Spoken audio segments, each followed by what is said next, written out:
All right, good afternoon, everybody. Welcome to another edition of Squash Canada's Coach Professional Development webinar series. Today's presentation is Understanding Officiating for Coaches, presented by the one and only Dave Howard. Dave has been a longstanding official in Canada, as well as is a FPS official. So he's got a ton of international experience that he can draw upon to talk about officiating in today's presentation. And I hope you find this a very valuable presentation with regards to officiating and using it in your coaching role, as well as if you ever are refereeing a match. I'm going to turn it over to Dave in a second. Just a couple of ground rules. If you have questions, you can by all means type them into the chat and I will ask Dave as we go, or you can certainly unmute your microphone and ask questions as we go, or save them to the end, whatever your preference is. Other than that, take it away, Dave.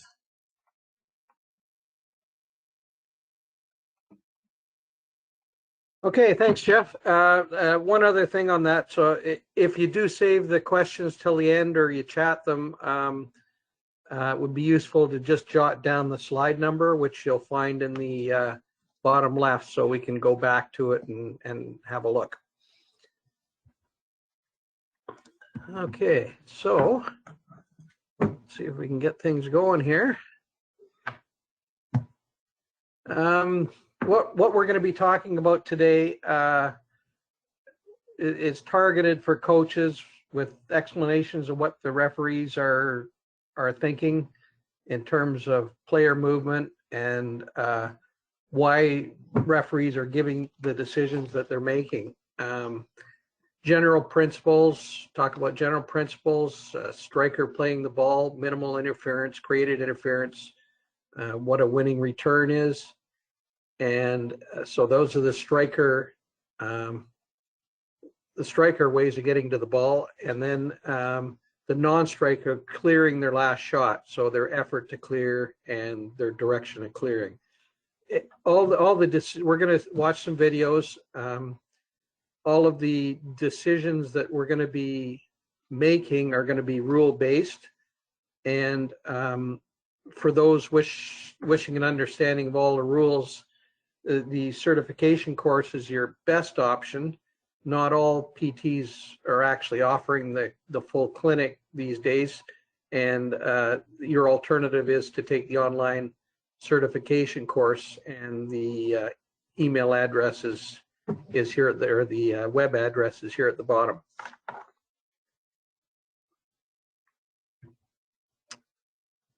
So our current target is to support a continuously flowing match with minimal stoppages in play. We're encouraged to watch the clearing player, ensuring that they're providing a path to the ball, and to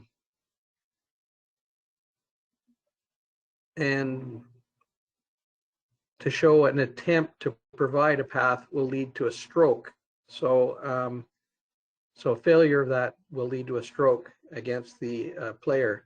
And we're going to watch the incoming player to ensure that they're taking the right line to the ball. The wrong line will lead to a no let being given. And be aware of where the ball is to make sure the best path for the players is taken. And in my initial write-up, I actually put watch the ball instead of be aware of where the ball is. But I think in terms of all of these, you're going to know where the ball is. So the primary focus of the referee is to watch the movement of the players. And you've got to be careful not to focus on one or the other. Sometimes you get kind of hung up on the direction of that the incoming striker is taking, and you kind of forget to look at what the outgoing player is doing. So you've got to focus on both of these things at the same time, while still being aware of where the ball is.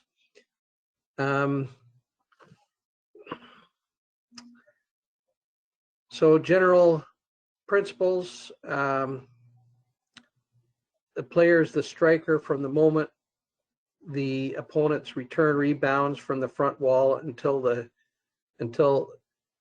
next player returns the ball to the front wall. A striker is entitled to direct access to the ball and a reasonable swing, which comprises a backstring, a strike at the ball, and a reasonable follow through. Once they've done this, they become the non-striker. They must make every effort to give the striker the same entitlements. So once it comes off the front wall, you're now the striker coming in to hit the ball, and you stay the striker until you've actually hit the ball and followed through on your swing, and the ball hits the front wall again.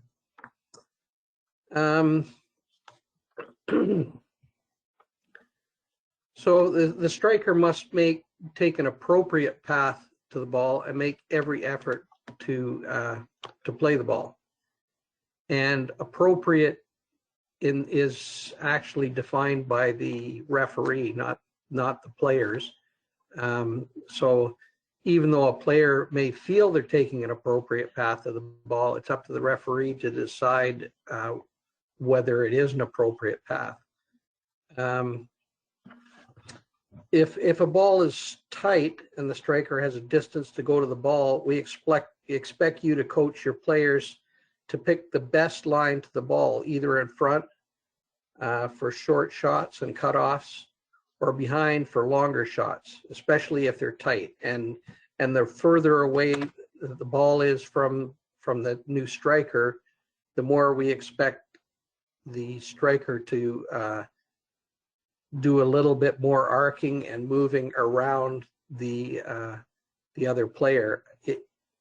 We've had a lot of problems where the non-striker is basically right on the striker's back, and no matter what shot they make, there's going to be interference because the new striker just jumps on their back, and it used to be that would be a let.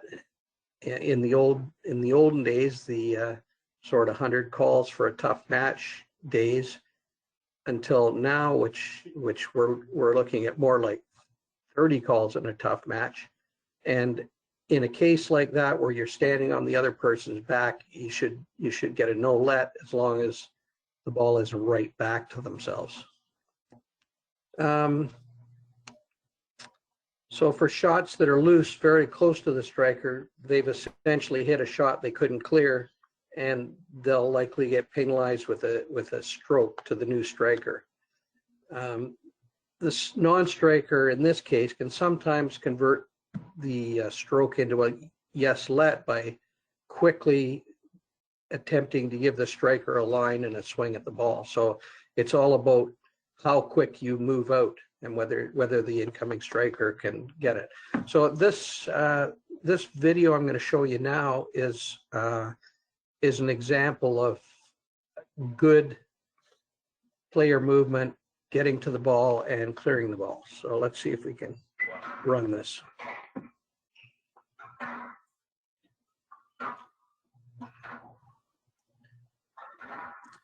They're leaving a bit of space between themselves, and they're moving to give access to the other player to get the ball. See, she moves back here, so no interference. Well, I would say I think it's the signs are good. Yeah. Well, with England fans, because you can normally tell if she's going to play well or not. And I would say the signs are she's going to play very well. Yeah. Which would mean that Gohar obviously got to be very much out of best to get the win. So just watch the movement there. She goes behind, and the movement all through this rally, the incoming striker arcing a little bit to get to the ball, the outgoing striker arcing a little bit to get out of the line, the incoming striker's line, and basically there's no bumping and banging, which you see in a lot of instances. So here's another another slide. It's this one is illustrating that the striker must take a direct path to the ball and not create any interference. So let's have a look at this one. Gonna play. Okay.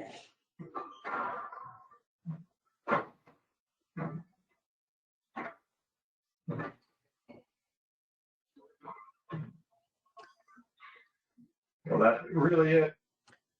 Okay, so here it is in slow motion.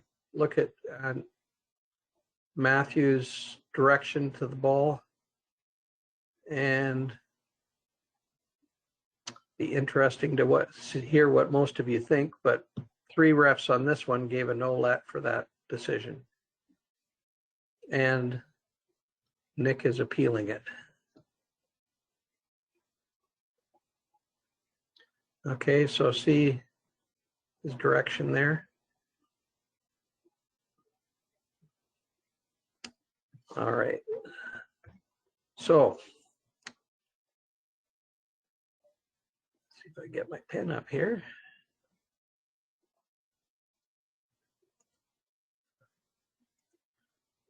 So Nick Matthews is basically probably expecting a drop shot. He's moving in this way, and the ball is right here coming off the front wall. And we'll just move on a little bit. So now here's Nick again. Look at how he's leaning in, and Sherbagi is actually moving out. And he's got his racket ready, like he can hit the ball. The only problem is the ball is over here, and look at the distance between his racket and the ball. There's no chance the direction, the line that he's taking and his racket preparation that he's going to hit that ball. So that's why we're giving a no let in this circumstance.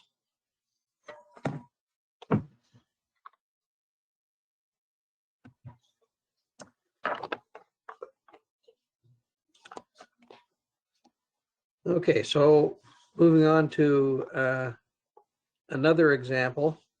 This one's striker again. Even with significant interference, the striker must be able to get to and play the ball.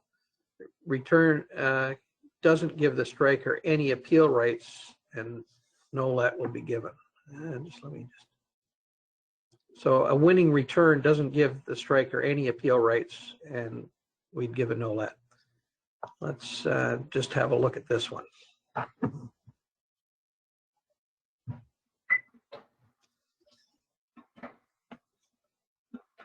Maybe first go half rally. Not for long, she's not being allowed to settle. Look at that, control, lovely hold. Okay, so let's just see if we see that one again.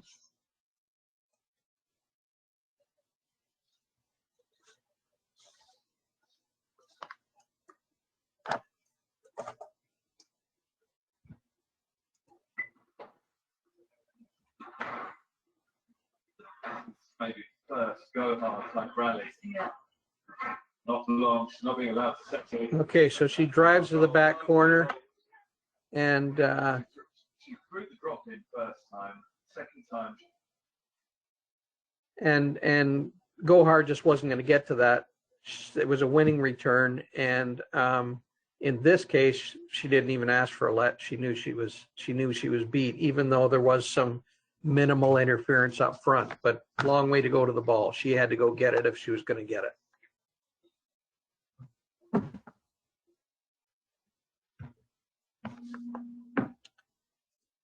Whoops. There we go. Okay. So now we're talking about the non-striker. The non-striker must make every effort to give the striker a direct path to the ball and a full swing and a follow through while still striking the ball. So here's an example of swing interference.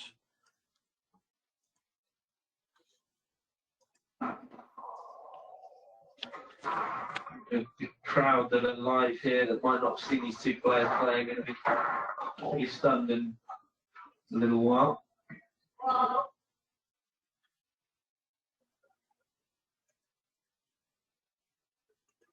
Okay, so there's the ball. It actually looks like it hit Shabana, and 3 refs give a stroke on that. So this is a swing prevented versus a swing affected.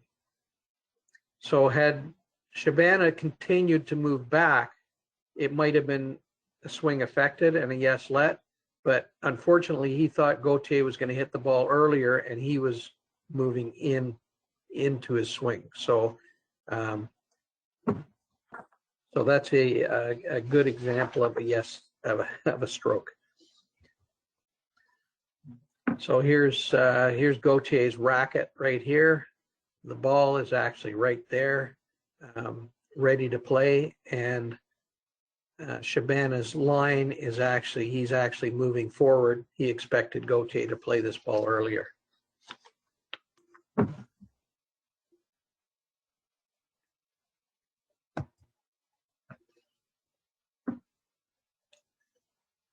Okay, the non-striker must make every effort to give the striker a direct path to the ball and a full swing and follow through while striking the ball.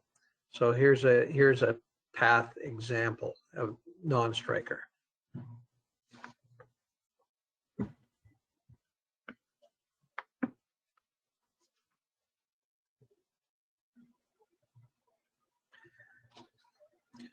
Okay, so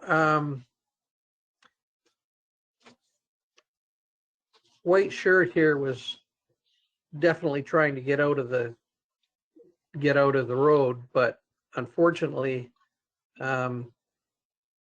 he didn't take the right path to get out of the road. So his path from, let's see if we can go back a little bit.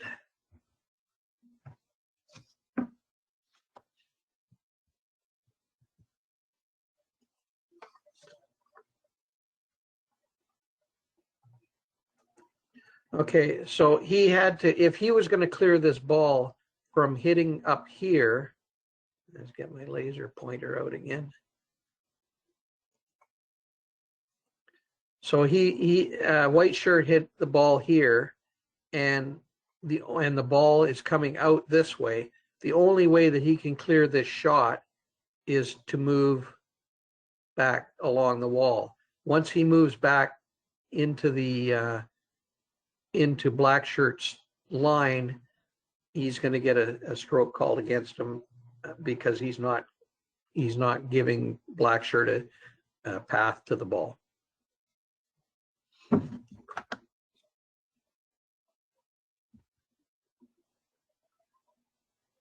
Here's one more time. Yeah, no way he can clear that shot. So there's there's the ball. There's his racket all ready to hit, and his clearing line is this way rather than that way.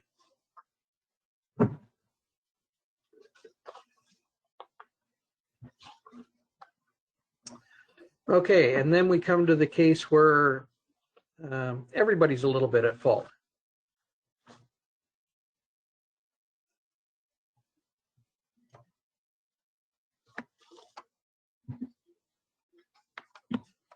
Which happens a lot, unfortunately. See if I can get this to run.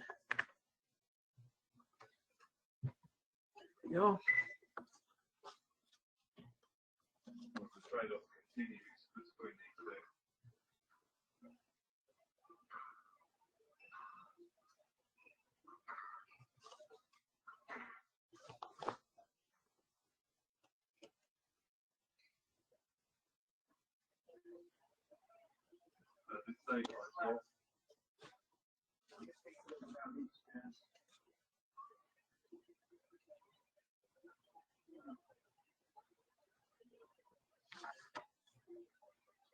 Okay, so let's watch this one more time.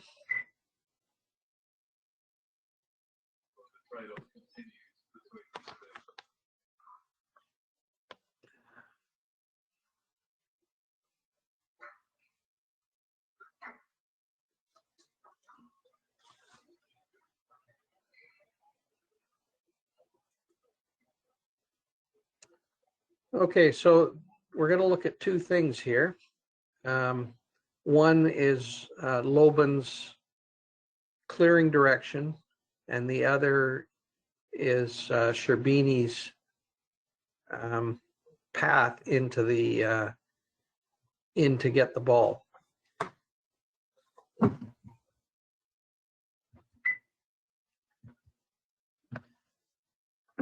So Loban is clearing this way, which really a better clearing effort would have been that way.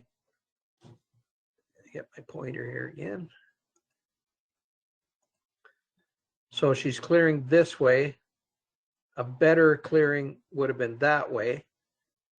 Sherbini is actually, with that racket out like that, she's preventing her from clearing because she's holding her there. And she really, like, if she had her racket in and ready to hit the ball when she's moving to the ball, she could have moved a little more that way and arcing in to get that one. The ball is still, if you had an overhead view of this, the ball is still a little bit away. So what are you going to give in this one? You can you could give a stroke to Sherbini to punish Loban for her clearing effort. You could give a no-let to Sherbini because you think she could probably have, had she not wrapped her arm around her and gone a little bit arcing in to get that ball, then punish her for not going and trying to play the ball. Or you could give a yes-let, which is probably what I do it on the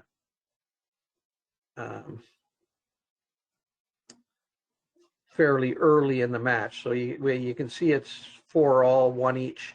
So there may be a bit of history in this match, but in terms of player movement and who's moving better, clearing better, or going to the ball better, and you can actually, by giving a yes let here, you're telling them that they're both at fault.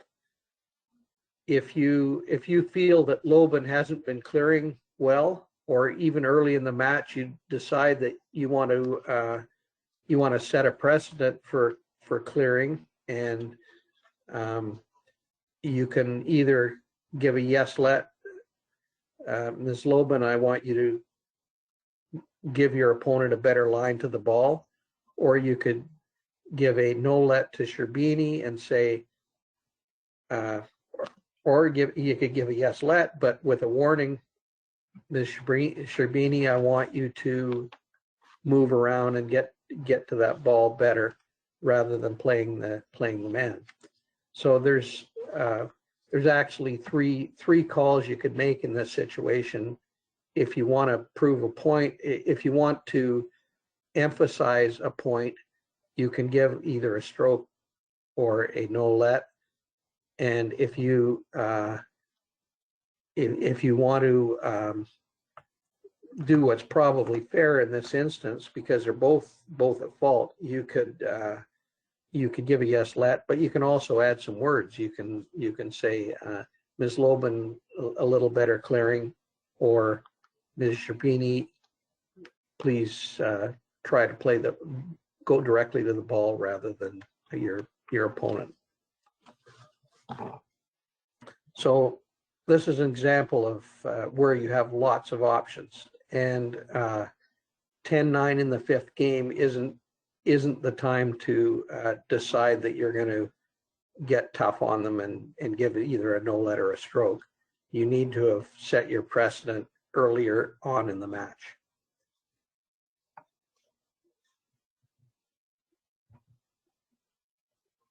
Okay.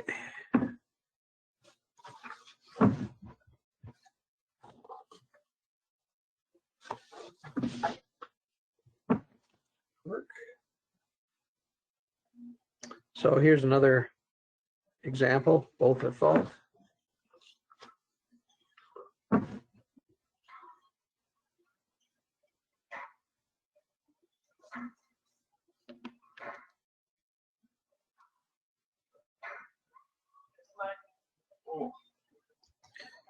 Oops.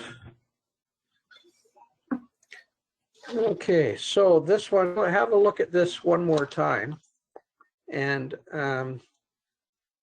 think about what each player is thinking here.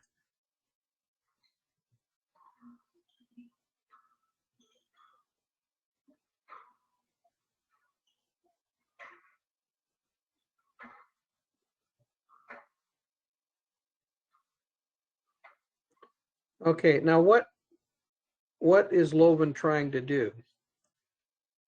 She's trying to cut the ball off at the side, and Sherbini is actually blocked that shot.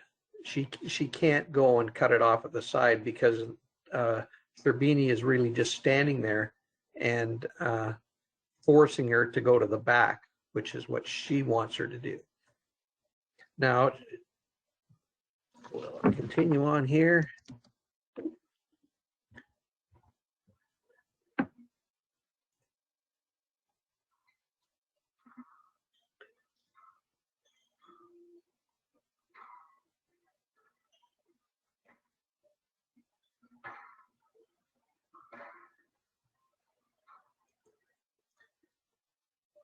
Okay, so watch Loban. She's got her hand on Sherbini's back. She wants to go that way. The ball is way up. I get my pointer here. So the ball is actually way up here. She wants to go this way to get to the ball, and she's not being allowed to do that.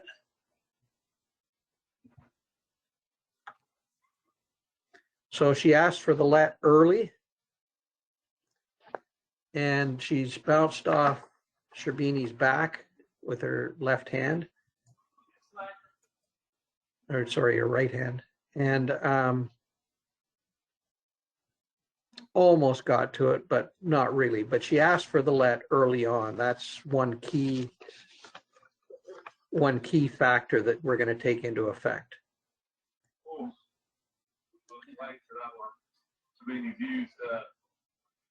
Review that as well. Okay, so it was match ball there. And no let it be a pretty tough call. So look at the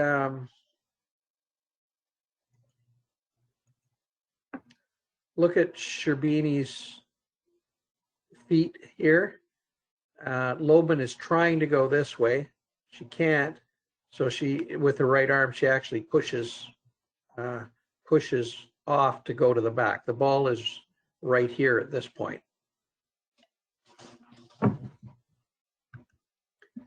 And Sherbini still standing in the same place. And now Loban is pushed off and going to the back corner. But she asked for the let before she started heading this way. So do you think the key is, had there been no interference, she probably would have got the ball on the side wall, quite likely. If she'd chosen the path directly to the back wall, then rather than the side wall, she could have got it. She would have, without that interference, she could have just gone straight back there and got the ball. So again, this is a good example of where I'd give a yes let.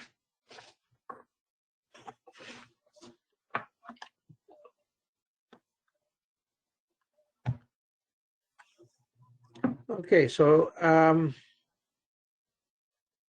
some general tips that I'd give. Listen to the referee for clues to what what you may be doing wrong. As striker, are you getting no lets because of incorrect lines? Or as non-striker, is the striker getting strokes because you're not clearing properly? So the players should be listening for tips from the referee, and the tip may be, I'm giving a no let, and like that's a strong tip. A yes let with some words is a little bit weaker tip. So a yes let, I want you to go directly to the ball, and a no let because you didn't go to the ball.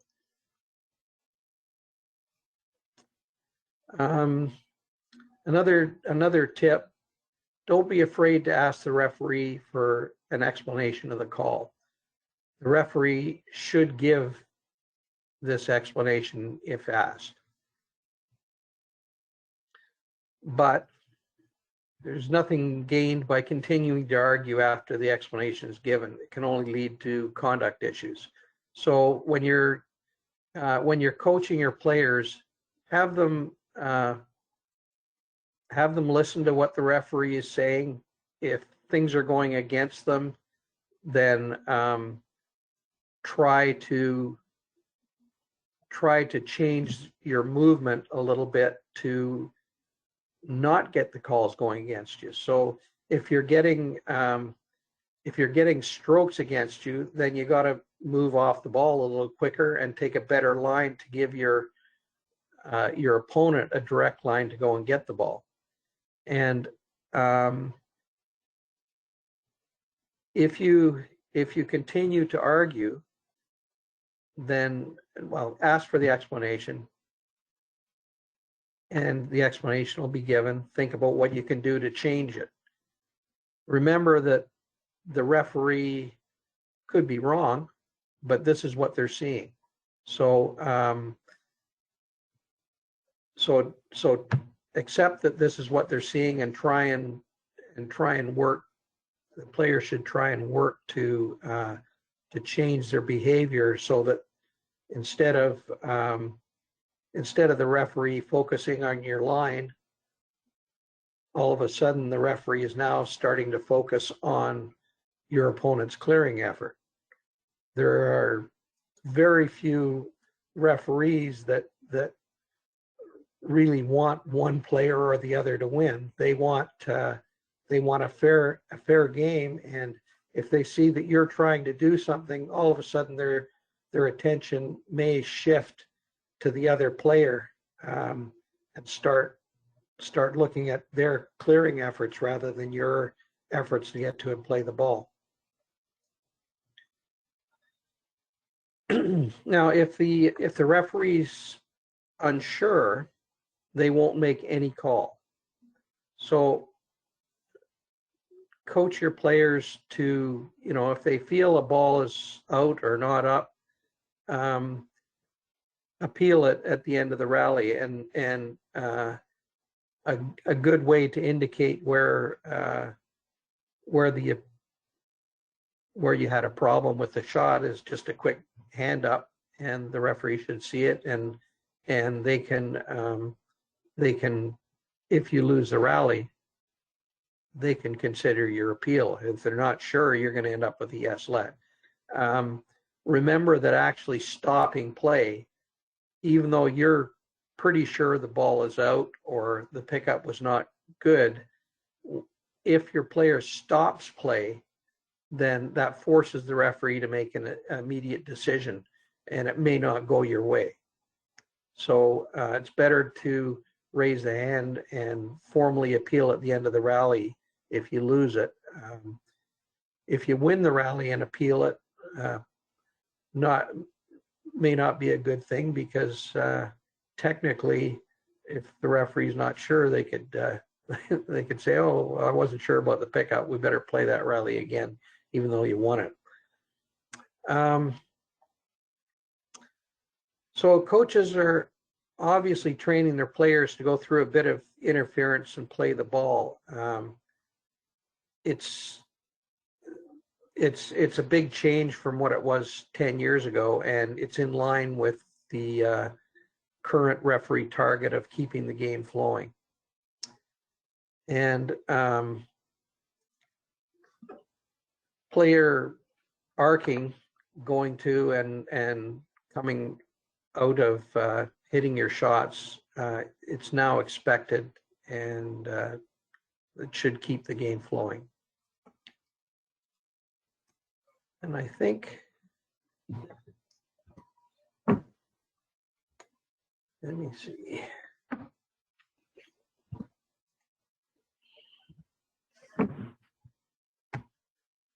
Okay, that's all I wanted to say, and I can open it up now for any questions or comments. Anything you'd like to discuss further, I'm here. And if in the future, if you want to contact me with any questions, here's my email address, and feel free to email me directly. Hi, Dave. This is Sebastian. I'm from East Coast, Canada. Hi, Sebastian. Thanks for your presentation. It's very, very cool. I have a question. I had a situation at league night once where a fairly advanced A player went to a ball and went through to the ball, and he actually swung at the ball but missed his shot, and then requested a let. And I gave him a no let because it's like having your cake and eating it. Was that the right call? Absolutely the right call. So, and I've got tons of examples of this. If you watch any videos with Miguel Rodriguez, he plays through all kinds of very significant interference. right? And sometimes he misses, but and occasionally he'll ask for a let. But once you've played through the interference, you've given up the right to appeal. The only caveat I'd make to that is, like in the swing, if there's a tick on your swing, if you actually clip the other person, your swing has either been prevented or affected, and it may look like you were doing a full swing, but there was interference during the swing, and those, as long as you appeal in a reasonable time, those are going to be either lets or strokes for the striker. I imagine if a player like just touches the ball with his racket to show you that he's able to get to it, that could be a let. Am I right? Yeah, absolutely. Like if you watch the pros, they'll often either bounce the ball to the floor or hit it to the side wall, and generally a no let after the person has got it after one bounce and sent it to the side wall. It's ridiculous to say that they weren't gonna get it. Give a let. The other thing, I'll focus a little bit on the swing again. You can tell when a person is ready to swing and they see their opponent kind of in front of them or even behind them. They still might swing at the ball, but they're not doing a full swing. They've kind of held back. They couldn't stop their swing, but they've changed it because of where their opponent is. And those, like if they're actually in the follow through, that should be a stroke.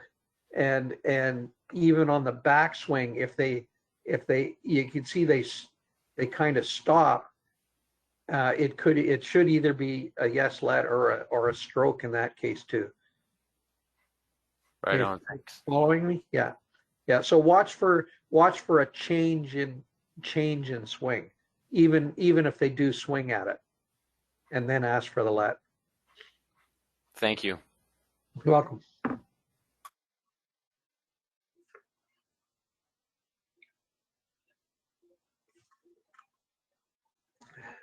Surely somebody must have a question.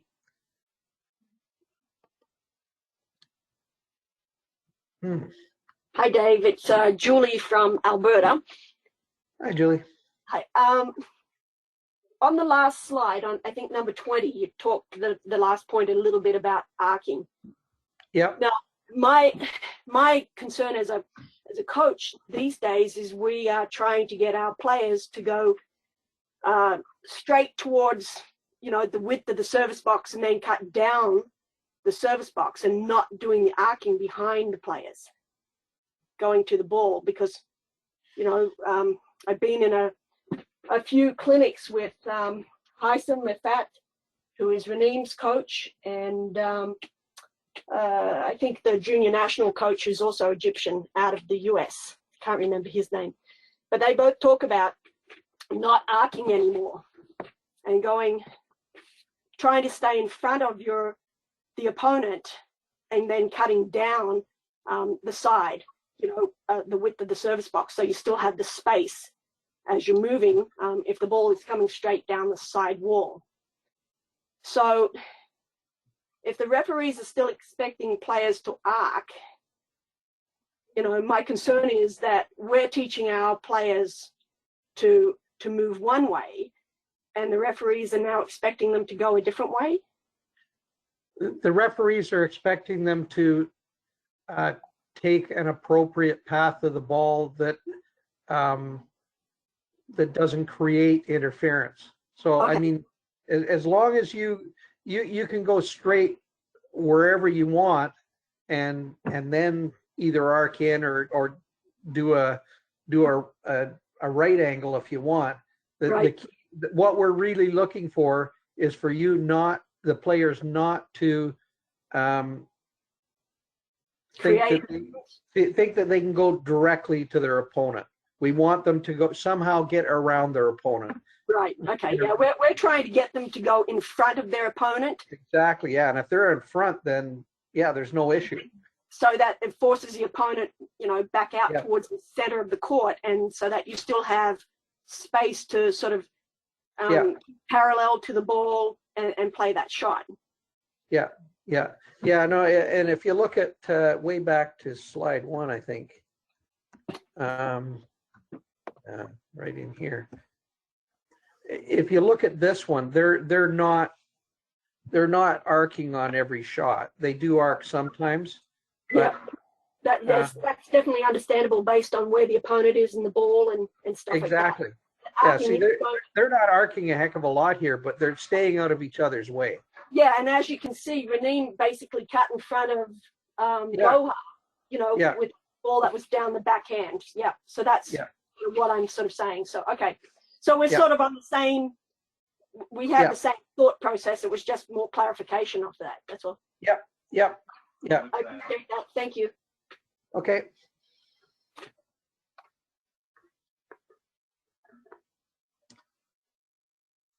Anybody else? It's me again. Sorry, it's Julie. Yep. Sure. Yes, back at slide 10 and slide 11, where I think Shabini had her racket around the opponent. Right. Yeah. That was slide 11, I think. Yeah. No, she must have been slide 10. That one was. I thought it was the one with Shabini, but I could be wrong. Let's see. The one where she was up the front right corner, and this was Shabini and Lobin on. Oh, that was 15. Okay. You know, the racket around the back is something that really irritates me, but I could sort of see in that slide that if she tried to get the racket in front of the player, then, you know, that can possibly get jammed too and jam her wrist if she was as the opponent's coming back. Yeah, that one was actually closer to a stroke than than a let. Really? Okay. Yeah, because I would have said Loban was more at fault for than Sherbini. Sherbini, because of Loban's movement, she didn't really have as much of a chance to keep her racket in, and the ball was out. The ball was out a fair bit, but it's hard to tell without the overhead. Like I think if I was if I had the TOC type video review, it'd be a good time for me to use it to see how far the ball was at that point. Right. I think a lot of people try to put the racket around the back, trying to, fish for a stroke. Exactly. But I could see in this situation that maybe she put the racket around the back just so it wouldn't jam, and maybe possibly, I would have given her more of a let because of that. Because right. I see a bit of safety issue for Sherbini's wrist if she tried to get that racket around the left side of Loban's body. Yeah. But and possibly, I would give her a let more so than a stroke. But I get really annoyed with people who always put the racket around the back, constantly fishing for strokes instead of getting the racket, particularly when the ball is more forward in the court. The racket should be forward. The racket should be back.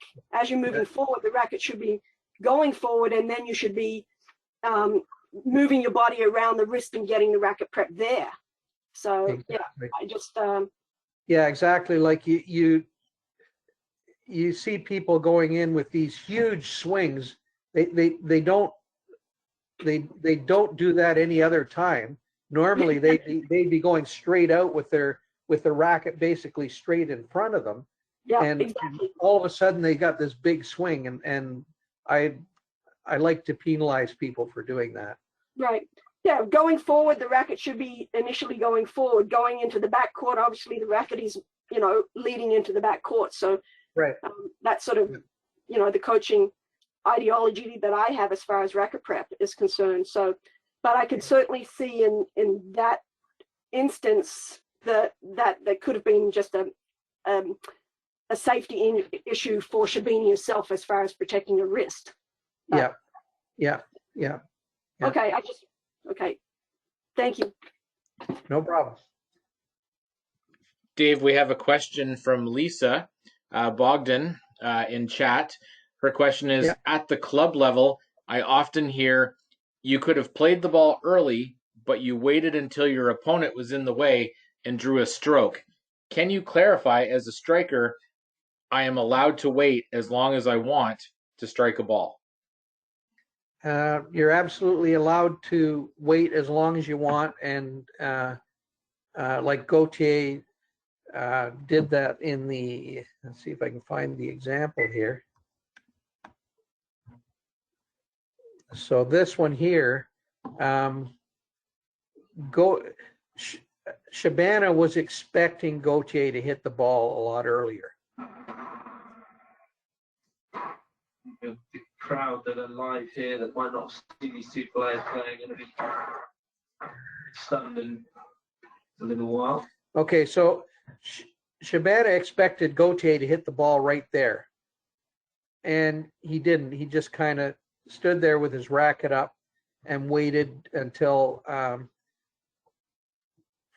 Shabana started moving forward, and then ended up with a stroke. Now sometimes if the player is smart and there's somebody that's doing this a lot, waiting, if Shabana had actually, this case maybe not as much, but if he scoots around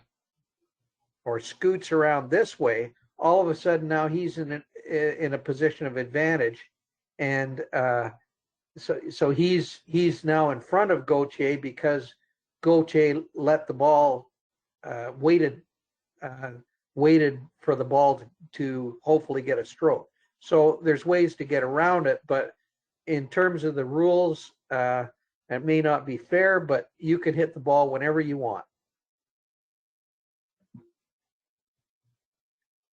And in that scenario, if you don't mind me asking, if Gauthier was to fake a swing and purposefully not hit the ball, and then the ball hits Shabana like it did there, It's a let. would he still get a stroke No, he'd get a let. because So, he attempted to play the ball? yeah, and an attempt is not, so it's called second attempt, and it's in the rules, but it essentially, if he moves forward towards with his racket towards hitting the ball, that's an attempt. What some people often think is an attempt, but it isn't, is if you're shaping. So you've got your racket up as if you're going to say hit a volley, and then you move it back to hit a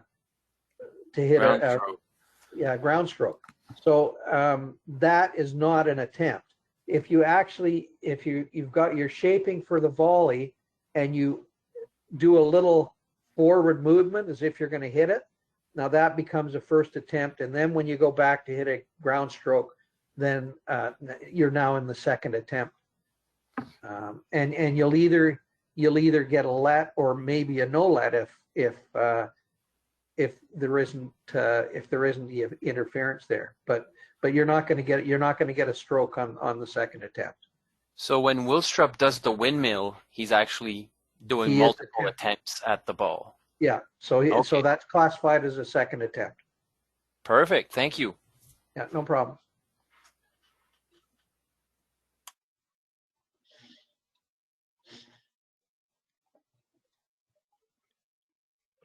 So just looking at the time here, last call for questions as we look to wrap up. As Dave said, his email is included in the slides, and I will be emailing out the slide presentation to everybody later today or tomorrow. If you do have questions after the fact, I know Dave is happy to answer. Any other questions before we wrap up?